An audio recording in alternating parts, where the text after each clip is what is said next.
અમરેલી જિલ્લાની મહિલાઓ હવે સ્વરોજગાર તરફ આગળ વધી રહી છે। ખાસ કરીને ગ્રામ્ય વિસ્તારોની મહિલાઓ પોતાનો સમય સકારાત્મક રીતે વાપરીને રોજગાર સર્જી રહી છે। ત્યારે લીલિયા તાલુકાના ગુંદરણ ગામની મહિલાઓ મિલેટ આધારિત મુખવાસ બનાવીને તેનો વેપાર શરૂ કરીને પોતાની ઓળખ બનાવી રહી છે। આ ગામની જલપા ગેવરિયાએ જણાવ્યું હતું કે તેઓ છેલ્લા 2 વર્ષથી મુખવાસ બનાવે છે। શરૂઆતમાં તેઓએ પોતાની સાસુ સાથે મળીને ઘઉંનો મુખવાસ બનાવવાનો પ્રયોગ કર્યો હતો।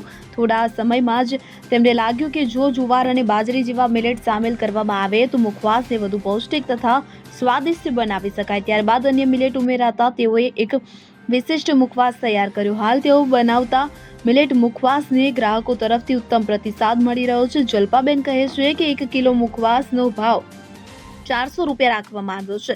માત્ર 2 મહિનાના સમયગાળામાં 140 કિલો મુખવાસનું વેચાણ સમગ્ર ગુજરાતમાં થયું છે। આ વેચાણમાંથી 56,000 રૂપિયાની આવક પ્રાપ્ત થઈ છે અને વેચાણનો આ સિલસિલો સતત ચાલુ છે। ગામડાની મહિલાઓ માટે આ એક ઉત્તમ ઉદાહરણ છે કે જો યોગ્ય વિચારસરણી અને પ્રયાસ કરવામાં આવે તો ઘરેલું કળાને પણ સારા રોજગારમાં પરિવર્તિત કરી શકાય છે। મિલેટ આધારિત મુખવાસ માત્ર સ્વાદિષ્ટ જ નહીં પરંતુ આરોગ્યપ્રદ પણ છે।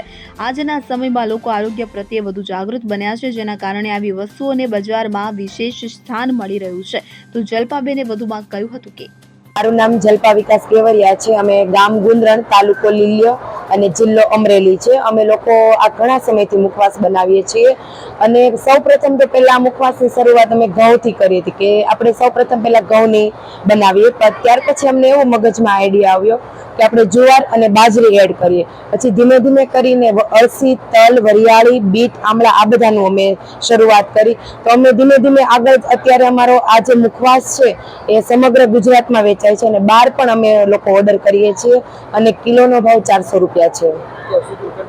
અત્યાર સુધીમાં અમે 2 મહિનામાં 7 મણ મુખવાસ વેચ્યો છે અને અત્યારે અમે આવ્યા છીએ તો અમે અત્યારે ડેઈલીનું સેલિંગ અમે વધારે જ કરીએ છીએ। જયેશ લીંબાણી સાથે CN24 ન્યૂઝ અમરેલી।